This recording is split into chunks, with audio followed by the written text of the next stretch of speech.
सकते हैं, ठीक है। तो सिंपली यहाँ पे देख लिया आपने 10:30 के बाद। अब जो लास्ट यहाँ पे देख रहे हैं कॉल ऑप्शन साइड में, लास्ट का मतलब है लास्ट ट्रेडेड प्राइस, यानी कि जो लास्ट उसका प्रीमियम था क्या था, ओपन इंटरेस्ट, ठीक है। जो ओपन इंटरेस्ट है ये बेसिकली पूरे वीक का भी हो सकता है और पूरे मंथ का भी हो सकता है।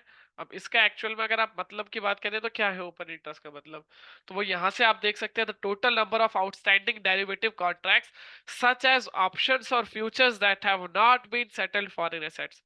नॉर्मल लैंग्वेज में बात करें तो ओपन इंटरेस्ट बेसिकली यही है कि वो कॉन्ट्रैक्ट्स जो डेरिवेटिव्स के, चाहे वो फ्यूचर्स के हो चाहे वो ऑप्शंस के हो, जो अब तक सेटल्ड नहीं हुए। और आप सभी को पता ही होगा कि जो ओपन इंटरेस्ट निकल कर आता है, कोई भी कॉन्ट्रैक्ट अगर 3 मिनट से ऊपर का है, ठीक है, यानी कि एक पोजीशन आपने बाई करी, कोई भी एक्स वाई जेड स्ट्राइक की हो और उसे आप 3 मिनट से ज्यादा होल्ड करते हैं, तो वो आपके ओपन इंटरेस्ट में कैलकुलेट होती है, ठीक है।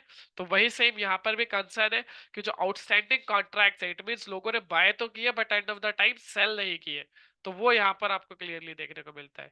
Same change in open interest, sorry, change in open interest यहाँ पर आपको क्या रिप्रेजेंट करता है, जो प्रीवियस डे का ओपन इंटरेस्ट है, ये तो प्रॉपर मंथ का हो सकता है, वीक का भी हो सकता है, but change in open interest यानी कि आज के दिन में क्या चेंजेस आए हैं ओपन इंटरेस्ट के अंदर, वो आपको यहाँ चेंज इन ओपन इंटरेस्ट में देखने को मिलते हैं। क्लियर। फिर परसेंटेज, ये बेसिकली ऑर्डिंग परसेंटेज इसे हम बोलते हैं, जो कि आपको ये वॉल्यूम रिप्रेजेंट करता है कि किस स्ट्राइक पर as compare to last day आज एक्स्ट्रा ओआई बिल्ड हुआ है। जैसा कि यहाँ पर अगर हम टोटल बात करें तो टोटल ओआई है 22,67,000, बट आज कितना ओआई बिल्ड हुआ है 9,58,000, यानी कि एज कंपेयर टू कल के मुकाबले आज 73% एक्स्ट्रा ओआई बिल्ड हुआ है फ्राइडे के कंपैरिजन। सेम 320% है यहाँ पर। टोटली ओआई कितना है, जस्ट 23,64,000, बट आज की डेट का क्या ओआई है 18,01,850, यानी कि एज कंपेयर टू फ्राइडे आज 320% एक्स्ट्रा ओआई बिल्ड हुआ है पुट साइड में 22,150 पर, ठीक है। क्लियर। तो ये सारी चीजें आपको पता चल गई। अब सिंपल वर्ड में अगर आपको इसमें पता करना हो कि भाई सपोर्ट क्या है और रेसिस्टेंस क्या है, ठीक है, तो सपोर्ट एंड रेसिस्टेंस आप सिंपली यहां से फाइंड कर सकते हैं, जैसे कि 22,500 से लेके 21,700 तक टोटल आपको यहाँ पर जो स्ट्राइक्स मिल रही है, टोटल 17 स्ट्राइक्स आपको मिल रही है। अब 17 स्ट्राइक्स में से सबसे ज्यादा ओआई जो कॉल साइड में बिल्ड है, वो आपको क्लैरिफिकेशन देता है कि भाई अगर कॉल साइड में देखोगे तो यहाँ पर जस्ट 22,500 पर है सबसे ज्यादा ओआई, जो है 50,38,000 अप्रोक्सीमेटली, कहीं भी इतना वही बिल्डअप नहीं है। सो ये सिंपली आपका काम करता है रेसिस्टेंस का, कॉल साइड में जहां सबसे ज्यादा ओआई हो, और पुट साइड में जहां सबसे ज्यादा ओआई हो वो हाईलाइटेड पॉइंट है, ये आपका काम करता है सपोर्ट का। तो रेसिस्टेंस और सपोर्ट आपको पता चल गया। अब इनका एक्चुअल मतलब आप देख सकते हैं यहाँ से, जैसे कि support level is a price level where the price tends to find support as it going down. Normal language में बात करें तो सिंपली यहाँ पे आप चार्ट के थ्रू देख सकते हैं, एक चार्ट का एग्जांपल लिया हुआ है, जैसे कि सपोर्ट की लाइन ड्रॉ है। अब कैंडल जैसे ही यहाँ पर टच करती है सपोर्ट को, अगेन एक बाउंस बैक, सेम वही पैटर्न रिवर्स, फिर again bounce back, same support पर आकर बाउंस बैक, ठीक है। तो इट मीन्स यहाँ से क्या क्लैरिफिकेशन मिलती है कि सपोर्ट के पास जब भी मार्केट हो तो वहां से एक बाउंस बैक आने की कोशिश तो रहती है मार्केट की। सेम रेसिस्टेंस अब इसका ऑपोजिट हो जाएगा, resistance level is a price level where the price tends to find resistance as it going up. अब जैसे यहाँ पर ही आप गया रेसिस्टेंस की साइड, ठीक है, डाउन, फिर अगेन अपसाइड यहाँ पे रेसिस्टेंस की लाइन को जैसे ही टच करता है अगेन एक डाउनफॉल आता है, फिर सेम यहाँ पे काफी देर तक व्यू करता है, फिर उसके बाद डाउन, फिर यहाँ पे टच करने के बाद अगेन एक डाउन साइड व्यू, ठीक है। तो क्लैरिफिकेशन यहाँ से यही मिलती है कि भाई जब भी मार्केट रेसिस्टेंस पर होगी तो वहां से एक डाउन साइड के चांसेस बनते हैं, और जब भी मार्केट सपोर्ट पे होगी तो वहां से अप साइड के चांसेस बनते हैं। क्लियर। सो मूव करते हैं फाइनल, सपोर्ट रेसिस्टेंस क्लियर हो गया, ओपन इंटरेस्ट पता चल गया, ये सारी चीजें पता चल गई। अब आते हैं बात कि अगर आपको कोई ट्रेड एग्जीक्यूट करनी है, ठीक है, ये तो बात हो गई थ्योरेटिकली, अब बात करेंगे हम प्रैक्टिकली कि अगर आपको फॉर एन एग्जांपल एक ट्रेड बाय करनी है, चाहे वो निफ्टी ऑप्शन हो, बैंक निफ्टी ऑप्शन हो, तो उसके लिए आपको क्या डेटा देखना है, तो उसके लिए जस्ट आप थोड़ा सा स्क्रॉल करके नीचे आएंगे तो यहाँ पर आपको मिलता है इंट्राडे डेटा। इस इंट्राडे डेटा में एक ट्रिपल कंफर्मेशन स्ट्रेटजी है, वो ट्रिपल कंफर्मेशन स्ट्रेटजी आपको फॉलो करनी पड़ती है अगर आप कोई एक ट्रेड प्लान कर रहे हैं, और उस ट्रिपल कंफर्मेशन के बेसिस पर ही आप अपनी जो ट्रेड है फिर प्लान करेंगे। अब वो ट्रिपल कंफर्मेशन क्या है फटाफट से रिकैप करेंगे, आप स्नैपशॉट ले सकते हैं एक बार इसका। आप सभी जो व्यूवर्स है इसका स्क्रीनशॉट ले लीजिए, फिर हम आगे मूव कर।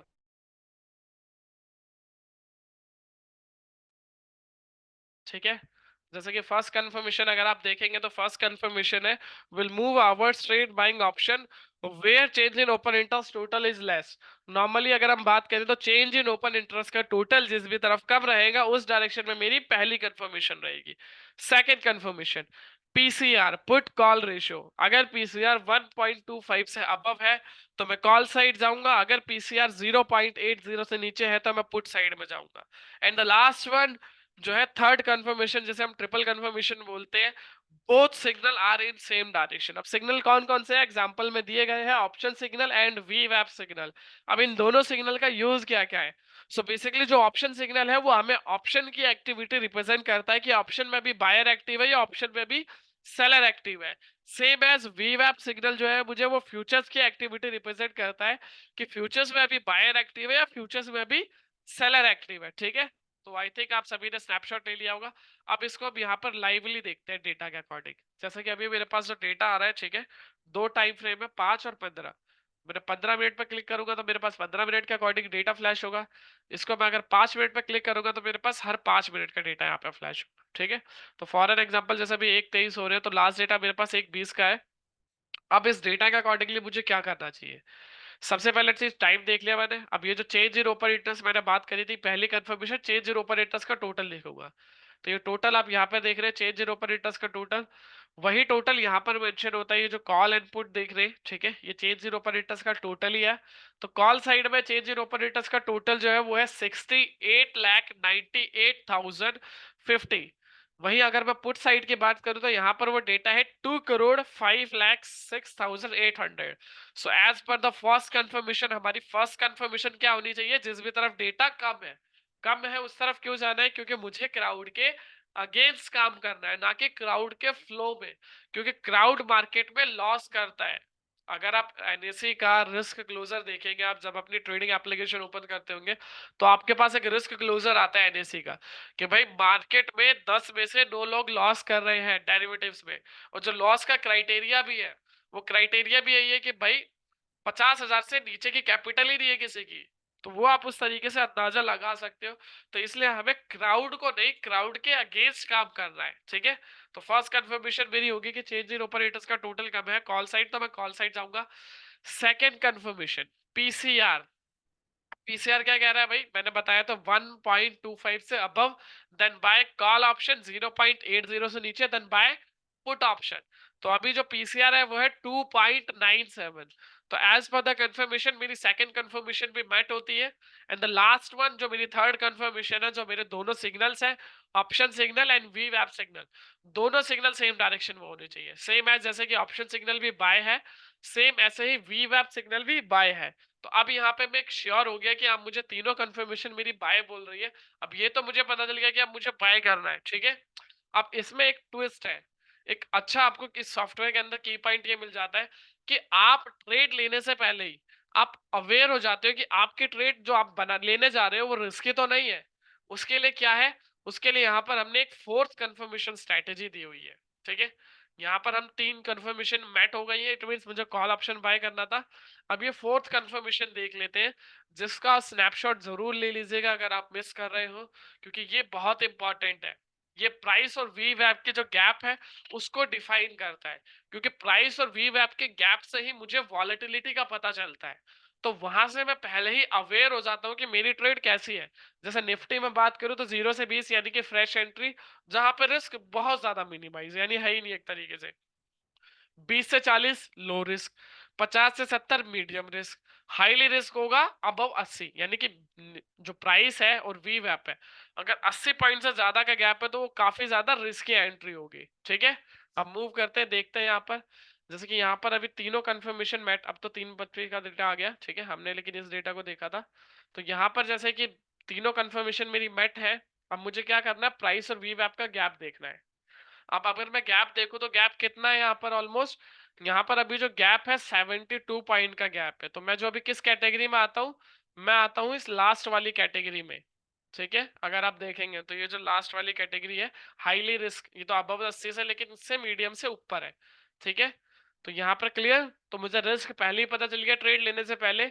अब यहाँ पर जो है, अब एक एग्जांपल आपको दिखाता हूँ, जैसे कि आज मैंने एक ट्रेड एग्जीक्यूट किया था, ठीक है, जिसका लाइवली अगर हम देखें तो अभी ये मैंने कब किया था, 11:12 पे किया था, आज ही की डेट का, ठीक है।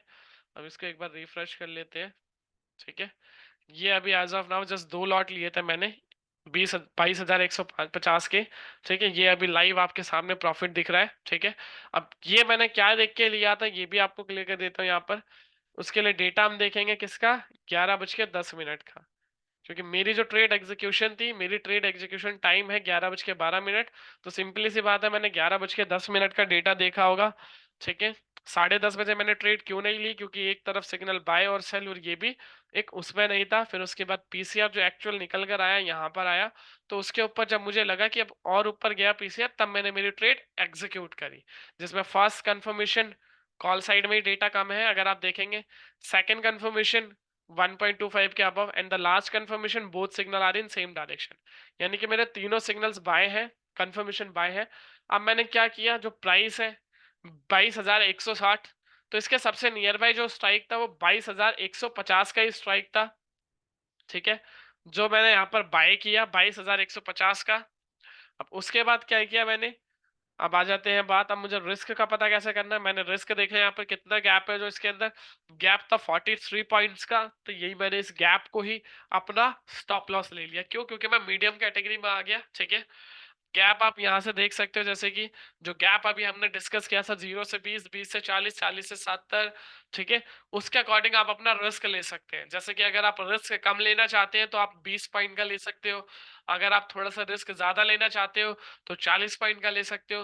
तो एज पर द डेटा मैंने सेम वही चीज यहाँ पर देखी, कि मैंने देखा भाई 22,160 पर मैं कॉल ऑप्शन बाय कर रहा हूँ 22,150 का, और उस टाइम पे जो वी वैप था वो था 22,117, यानी कि जस्ट 43 पॉइंट नीचे, ठीक है। तो 43 पॉइंट नीचे मैंने सेम वी वैप को ही अपना स्टॉप लॉस ले लिया। आप अगर इसमें 30 पॉइंट का लेंगे तो 30 पॉइंट को लेंगे, यानी कि इससे 30 पॉइंट माइनस करेंगे, वो आपका एसएल होगा। तो जैसे कि इसमें प्राइस पे मैंने लिया यहाँ पर, ठीक है, तो मेरा एसएल हो गया सिंपली यही 22,117, यानी कि 43 पॉइंट नीचे। सेम इतना ही ऊपर एटलीस्ट मैं अपना टारगेट प्लान करूंगा, 1:2 की रेशियो तो मैं मिनिमम रख के चलूंगा, फिर मैं आगे 1:2 की तरफ मूव करूंगा, ठीक है। तो वही सिनेरियो यहाँ पर हुआ। उसके बाद क्या था, यहाँ पर ऑलमोस्ट मेरा जो पहला टारगेट था, यानी कि 11:55 पर हिट हुआ, अगेन मूव आया था थोड़ा सा, 2223-24 तक गया, ठीक है। फिर अभी भी वही कंसोलिडेट कर रहा है, ठीक है, 26। तो ऑलमोस्ट मैं 1.1:1/2, यानी कि मैं 1.5% एक्स्ट्रा प्रॉफिट में भी बैठा हुआ हूँ, ठीक है। तो इस तरीके से आप यहाँ पर ट्रेड प्लान कर सकते हो थ्रू द सॉफ्टवेयर, कि कैसे आप सॉफ्टवेयर की मदद से अपनी जो ट्रेड है वो एग्जीक्यूट कर सकते हो। अब इसके अलावा अगर किसी का कोई कंसर्न तो वो पूछ सकता है। अगर किसी को कुछ समझ में नहीं आया कि कैसे मैंने स्ट्राइक लिया या कैसे मैंने स्टॉप लॉस लगाया, तो वो पूछ सकता है। फिर हम मूव करेंगे हमारे फाइनल टॉपिक पर, जहाँ पर हम स्टॉक्स देखेंगे कि कैसे स्टॉक्स में आप डेटा एनालिसिस कर सकते हो फॉर स्टॉक इन्वेस्टमेंट प्रोस्पेक्टिव और ट्रेडिंग प्रोस्पेक्टिव।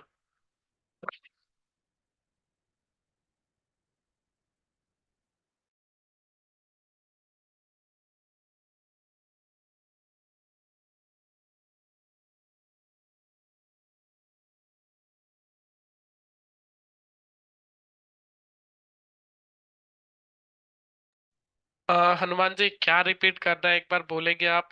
पर्टिकुलर जो अभी हमने तीनों कंफर्मेशन के बाद कैसे स्ट्राइक लिया, कैसे स्टॉप लॉस लगाई, वो चीजें आपको रिपीट कर दी है। एंट्री कैसे ले ली है, ठीक। हाँ, तो जैसे कि हनुमान जी मैंने आपको बताया था कि यहाँ पर जब हमने देखा कि हमारी तीनों कंफर्मेशन मैच है, जिसमें पहली कंफर्मेशन हमारा प्राइस जो है change in open interest, call side का डेटा कम है एज कम्पेयर टू पुट, तो पहला जिस तरफ कम है उस तरफ मैं जाऊंगा। सेकेंड, पीसीआर 1.25 के अबव था, तो मैंने second confirmation, and the third one मैंने दोनों सिग्नल्स देखे, दोनों सिग्नल सेम डायरेक्शन। तो यहाँ पर अब मैं श्योर हो गया कि मुझे कॉल ऑप्शन बाय करना है। बट कौन सा कॉल ऑप्शन बाय करना है, तो उसके लिए हम हमेशा से ये करते हैं कि ये जो प्राइस और वीवैप आप देख रहे हैं, ठीक है, इसमें हम यही देखते हैं कि प्राइस जो चल रहा है उसके नियर बाय वाला स्ट्राइक, जो मैंने आपको वहां पे मेंशन भी किया था कि जितना हो सके हम एटीएम पर फोकस करें या फिर आईटीएम पर फोकस करें, अवॉइड ओटीएम। तो वही चीज 22,160 के सबसे नियर बाय जो स्ट्राइक था वो 22,150 है। तो सेम वही चीज मैंने यहाँ पे जब 11:10 का डेटा देखा, तो ये एक कॉल ऑप्शन बाय किया 22,150 का। ठीक है। अब मैंने देखा कि इनमें जो गैप है, जो मेरा ये जो रिस्क क्राइटेरिया था, इसके अकॉर्डिंग मैं इस कैटेगरी में आता हूँ। इससे जो लो रिस्क से थोड़ा सा ऊपर 3.43 पॉइंट का गैप था, तो मैंने इस गैप को ही ऐसे ले लिया। यानी कि जो 43 पॉइंट नीचे अगर वीवैप के, यानी कि 22,160 में मैं एक कॉल ऑप्शन बाय कर रहा हूँ 22,150 का, तो जस्ट 43 पॉइंट नीचे 22,117 मेरा एसएल हो गया। अगर मार्केट रिवर्स करके यहाँ तक आती है तो ये मेरा स्टॉप लॉस हो गया। सेम इसी के ऊपर 43 पॉइंट का एटलीस्ट टारगेट लूंगा। यानी कि टारगेट हो गया मेरा पहला 22,203। ठीक है। और दूसरा टारगेट हो गया 22,246। ठीक है। तो पहला टारगेट ऑलमोस्ट मेरा यहाँ पर हिट हुआ था। अगेन थोड़ा सा मूव आया और अभी भी कंसोलिडेशन जोन में उसी तरफ चल रहा है। तो वही चीज हमने यहाँ पे करी थी कि 11:10 का डेटा देख के जो 11:12 में ट्रेड ली थी, जिसमें ये प्राइस था उस टाइम पर। ठीक है। आप उस टाइम पे देख सकते हो और अभी क्या प्राइस है वो सब आप अपने अपनी ट्रेडिंग एप्लीकेशन में देख सकते हैं। ठीक है। Does this software work for commodity also? ये जो सॉफ्टवेयर है कमोडिटी में भी आपको वर्क करता है, बट कमोडिटी में सिर्फ और सिर्फ आपको हार्ड मेटेलिक या बुलियंस मिलते हैं कुछ इस तरीके से, जो यहाँ पर आप देख सकते हैं जैसे कि एमसीएक्स में। ठीक है। अब वही चीजें यहाँ पर आपको मिलती है, जैसे कि सबसे पहले पाइवेट पॉइंट हमने दिया हुआ है कि किस प्राइस के ऊपर बाय करना। अगर यहाँ पे नीचे आएंगे तो तीन चीजें आपको इंडिकेटर मिल गई, IND 1 से लेके 9 तक। ये 9 इंडिकेटर्स में हेड काउंट होगा, जिस भी तरफ 7 इंडिकेटर्स होंगे वो हमें कंफर्मेशन मिलेंगे। फॉर एन एग्जांपल अगर जैसे कि ये गोल्ड है जो अप्रैल का, यहाँ पर अभी 9 के 9 इंडिकेटर्स आप है। सेम सिल्वर में मार्च वाले में भी 9 के 9 इंडिकेटर्स आप है। ठीक है। तो मैं यहाँ पे श्योर हो गया कि अब मुझे इस अपसाइड ट्रेंड मिल रहा है। तो मैंने देखा पाइवेट पॉइंट क्या है मेरा, फॉर एन एग्जांपल गोल्ड। अगर मुझे गोल्ड अप साइड में बाय करना, अगर इस प्राइस के ऊपर मिल रहा है तो मैं बाय करूंगा। R1 पहला रेसिस्टेंस, दूसरा और तीसरा, इसे आप टारगेट बोल सकते हो और इसे आप स्टॉप लॉस बोल सकते हो। या सिंपली यहाँ पर भी मेंशन है कि बाय करना है कितने के ऊपर, CMP क्या है, बाय कितने के ऊपर करना है, सेल कितने के नीचे करना है, और टारगेट 1 2 और स्टॉप लॉसेस यहाँ पर आपको मिल जाते हैं। ठीक है। तो वो चीज आप देख सकते हैं मैम। यहाँ पर लिमिटेड बुलियंस आपको मिलते हैं, बस वो हार्ड मेटेलिक। ठीक है। इसके अलावा किसी का कोई कंसर्न?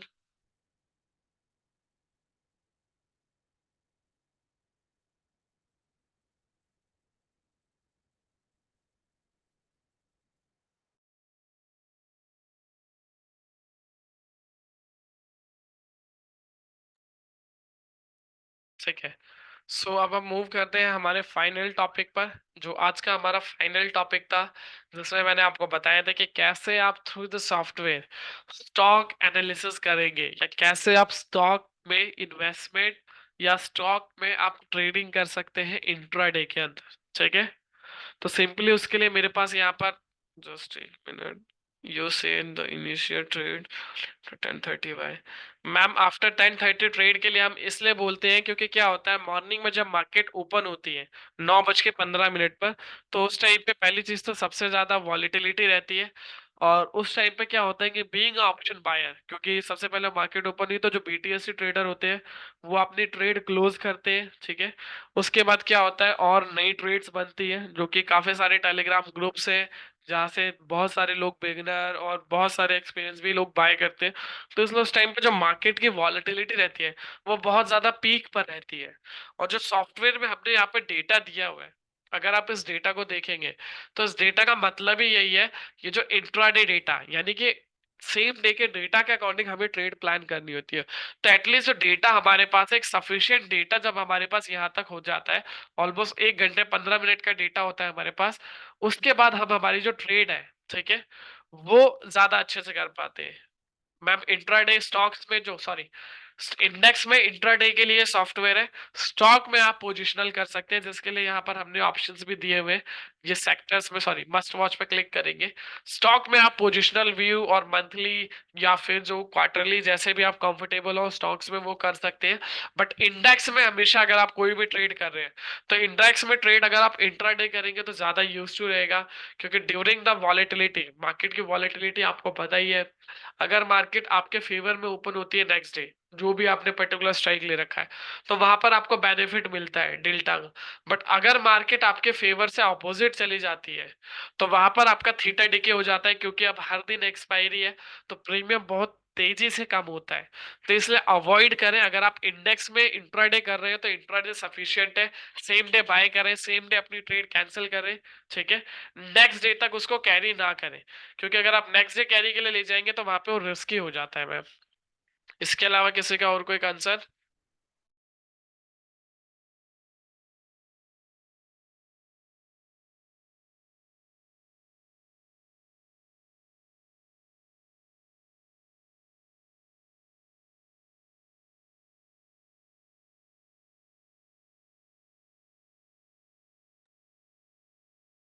ठीक है। सो सिंपली अब हम यहाँ से देखते हैं, जैसे कि स्टॉक में कैसे आप ट्रेड कर सकते हैं, ठीक है, थ्रू द सॉफ्टवेयर, जो कि सबसे ज्यादा इंपॉर्टेंट है, कि कैसे आप अपने जो स्टॉक्स है, स्टॉक्स में ट्रेड करके एग्जीक्यूशन कर सकते हैं। तो सिंपली उसके लिए यहाँ से आप डेटा देखेंगे, ठीक है। Is this software complicated with any particular booking app like Zerodha and Amos? No ma'am, इसको आप कहीं से भी यूज कर सकते हैं। आप किसी भी कंपनी का ट्रेडिंग प्लेटफॉर्म यूज कर रहे हो, सॉफ्टवेयर जस्ट आपको ये सॉफ्टवेयर, जैसे मैंने बताया ना, आफ्टर सब्सक्रिप्शन आपको इसके यूजर आईडी एंड क्रेडेंशियल्स मिलते हैं, जिसे आप इस हमारी वेबसाइट पर ओपन करेंगे। वेबसाइट का नेम है theautotrader.com/login। यहीं पर आप इसको लॉगिन करेंगे जब आपको सब्सक्रिप्शन के यूजर आईडी पासवर्ड मिल जाते हैं। ट्रेडिंग एप्लीकेशन आप कोई सी भी यूज कर सकते हैं, चाहे वो आपकी जेरोदा हो, चाहे वो मोतीलाल ओसवाल हो, या हमारी खुद की एसएमसी की भी ट्रेडिंग एप्लीकेशन है, एसएमसी ग्लोबल की, वो भी आप यूज कर सकते हैं, ठीक है। सो फाइनल जो टॉपिक है आज के दिन का हमारा, वो यही है कि कैसे आप थ्रू द स्टॉक्स में कैसे इन्वेस्टमेंट कर सकते हो। तो यहाँ पर आपके पास मल्टीपल ऑप्शंस है। अगर आप इंट्राडे में प्लान कर रहे हो, तो आपके पास निफ्टी 50 रैंकिंग और एफएनओ रैंकिंग है, जो आपको रैंकिंग वाइज दिखा देता है कौन से स्टॉक्स अभी पॉजिटिव है और कौन से नेगेटिव, और उसके अकॉर्डिंग कौन से आपको बाय करने चाहिए। और पोजिशनल में आएंगे, स्टॉक पोजिशनल में, तो यहाँ पर आपके पास कुछ पोजिशनल स्टॉक्स होते हैं, जिसमें सीएमपी दिया होता है, बाय कितने के ऊपर करना है, सेल कितने के नीचे करना है, टारगेट, स्टॉप लॉस, सेंटिमेंट और ये हाईएस्ट डिलीवरी। इसका क्या कॉन्सेप्ट है, ये भी आपको क्लियर करूंगा अभी, ठीक है। सबसे पहले जैसे कि निफ्टी 50 रैंकिंग, अगर आप देखेंगे सबसे ज्यादा जो वॉल्यूम आपको देखने को मिलती है वो यही मिलती है। अब जो टॉप 5 स्टॉक है निफ्टी 50 के आज के दिन के, वो यहाँ मिल गए, वीक वाले यहाँ मिल गए। अब जो टॉप 5 में भी अगर आप देखोगे तो 3 ऐसे स्टॉक्स है जो हाईलाइट है, आपको यहाँ पे देख रहे हैं, जिसमें एक है बजाज ऑटो, एक है मारुति, ठीक है, और सबसे लास्ट में है विप्रो। तो मैं अभी आपसे व्यू लेना चाहूंगा, आप सभी व्यूअर से, हम किस स्टॉक के ऊपर बात करें, बजाज ऑटो, मारुति या फिर विप्रो? फटाफट से एक बार क्यूएनए बॉक्स में मेंशन कर दीजिए, फिर उसी पर्टिकुलर स्टॉक के साथ स्टार्ट करेंगे।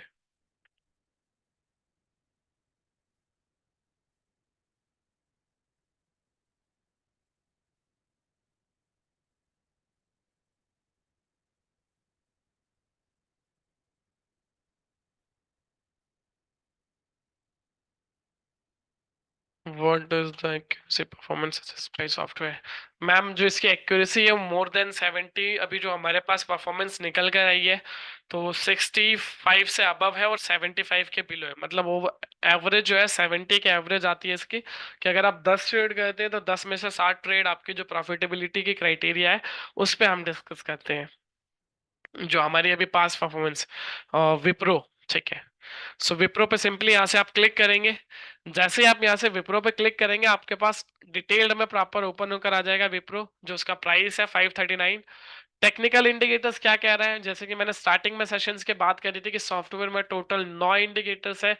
वो 9 इंडिकेटर्स प्रॉपर वर्क करते हैं मल्टीपल टाइम फ्रेम पर। टाइम फ्रेम हमारे पास 5 है स्टॉक्स के अंदर, इंडेक्स में 2 थे, यहाँ पर 5 मिलते हैं आपको। 5, 15, 30, 60 और डेली, ये 5 टाइम फ्रेम पर आप स्टॉक्स देख सकते हैं। जिसमें सिंपली अगर मैं बात करूं technical indicators buy, same as highest delivery buy. अब ये हाईएस्ट डिलीवरी का कॉलम क्या है, ये बोल रहा 529 रुपीज पर सबसे ज्यादा लोगों ने डिलीवरी में बाय करा इस स्टॉक को। और ये कैसे हम पता करते हैं, तो इसके लिए यहाँ पर हम एक डिलीवरी का ये लेफ्ट हैंड साइड में डेटा देखेंगे आप, डिलीवरी। इसमें जैसे ही आप क्लिक करेंगे तो आप पिछले 30 दिन का हिस्टोरिक डेटा देख सकते हैं पर्टिकुलर स्टॉक का, कि वो स्टॉक कहाँ पर ओपन हो रहा है, क्या उसका लो है, क्या उसका हाई है, वो सारी चीजें यहाँ पर आप देख सकते हैं। जैसे कि ये अभी आपके सामने स्क्रीन पर आप देख रहे हैं, ठीक है। ये जो डेटा है, जो ओपन प्राइस, हाई प्राइस, लो, क्लोज, वॉल्यूम, डिलीवरी परसेंटेज। अब डेटा अगर आप कंटिन्यूअसली देखेंगे तो सबसे ज्यादा जो यहाँ पर वॉल्यूम आपको देखने को मिल रही थी वो इसी प्राइस के आसपास देख रही थी, 529, जो वहां पर आपको दिखा रहा था। तो पिछले 30 दिनों में जो हाई ओपन हुआ था वो फ्राइडे की थी, पिछले 30 दिनों में जो हाई लगाया वो भी फ्राइडे था, और पिछले 30 दिनों में जो हाई क्लोज हुआ वो भी फ्राइडे था, और जो पिछले 30 दिन का लो था वो 11 जनवरी का था। ठीक है, क्लियर। और जो परसेंटेज आई थी वो यहाँ पर आई थी। तो यहाँ से आपको पता चल गया स्टॉक का मूवमेंट, कि भाई पिछले 30 दिनों में कहाँ से कैसी क्या मूवमेंट आ रही है स्टॉक्स के अंदर। ठीक है, तो यहाँ से आपको ये पता चल गया 529 रुपीज में सबसे ज्यादा लोगों ने डिलीवरी में बाय किया। अब ज्यादा वॉल्यूम आ रही है तो इट मीन कहीं ना कहीं आने वाले टाइम में ये पॉजिटिव ट्रेड के साथ दिखेगा। तो वही यहाँ पर आपको दिखता हुआ एवरेज। अब ये सेंटिमेंट आपको रिप्रेजेंट करता है। सेंटिमेंट्स की अगर आप बात करें तो ये बाइंग और सेलिंग। सेंटिमेंट हमेशा 70% से अबव होना चाहिए अगर आप जिस भी तरफ प्लान कर रहे हैं। सॉरी, तो 76% है, यानी कि फर्स्ट, सेकंड एंड थर्ड तीनों चीजें बाय है मेरी। रेसिस्टेंस 550 है, सपोर्ट 500 है। ठीक है, अब यहाँ पर मुझे पता चल गया कि मुझे स्टॉक बाय करना है।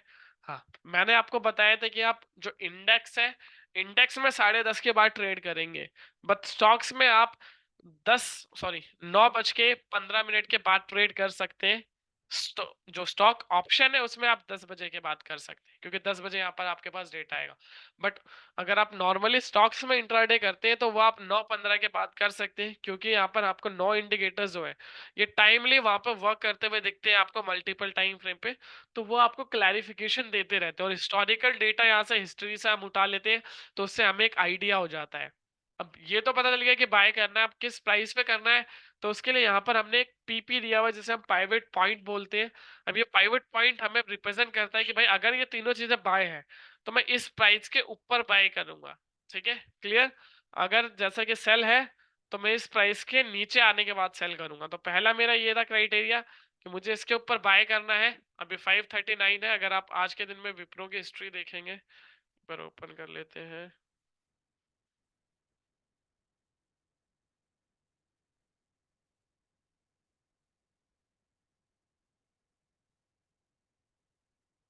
ठीक है, 540 के अराउंड चल रहा है। ओपनिंग प्राइस 544, हाई भी 544, लो लगाया 535। अगेन फिर वही से जब लो लगाया उसके बाद ही बाउंस बैक यहाँ से दिया होगा उसने। ठीक है, जब बाइंग सेंटीमेंट आया, क्योंकि मॉर्निंग में सेल सेंटीमेंट था, तो जैसे ही यहाँ पर बाइंग सेंटीमेंट आया तो इसके ऊपर बाय। और अभी आप देख रहे होंगे 3 रुपए ऊपर चल रहा है, ज्यादा रुपए ऊपर नहीं चल रहा, 3 से 4 रुपए। ठीक है, तो इस तरीके से बाय करना। पहला टारगेट ये और पहला स्टॉप लॉस ही, दूसरा टारगेट, फिर तीसरा। ट्रेल करते हुए चलेंगे तो उसके अकॉर्डिंग आप रिटर्न्स प्लान कर सकते हैं। सेम अगर इसी का ऑप्शन आपको बाय करना है तो ऑप्शंस में एक एडवांटेज आपके पास ये रहेगा कि ये तीनों चीजें देखने के बाद ये जो सेंटिमेंट है, ये तीनों सेंटिमेंट एक डायरेक्शन में होने चाहिए 70% से अबव। देन उसके बाद आप अपनी ट्रेड प्लान करेंगे। अगर एक भी सेंटिमेंट 70% से अबव ना हो, जैसे कि अभी शॉर्ट टर्म सेंटिमेंट, अभी शॉर्ट टर्म सेंटिमेंट किस बेसिस पे बोल रहा है, ये जो चार टाइम फ्रेम है मेरे पास 5, 15, 30 और 60, इसके अकॉर्डिंग अभी सेंटिमेंट 50-50 चल रहा है एवरेज। तो इट मीन्स अभी थोड़ा सा कॉशंस वाला मूवमेंट है विप्रो के अंदर। ठीक है, तो इस तरीके से आप देख सकते हैं। इसके अलावा किसी का कोई कंसर्न हो, आप हम यहाँ से Q&A सेशन स्टार्ट करते हैं। किसी का कोई भी कंसर्न है रिगार्डिंग फॉर सॉफ्टवेयर या रिगार्डिंग फॉर स्टॉक, सो वो पूछ सकता है, फिर हम यहाँ पे सेशन थोड़ी देर में कंसर्न करने के बाद वाइंड करेंगे।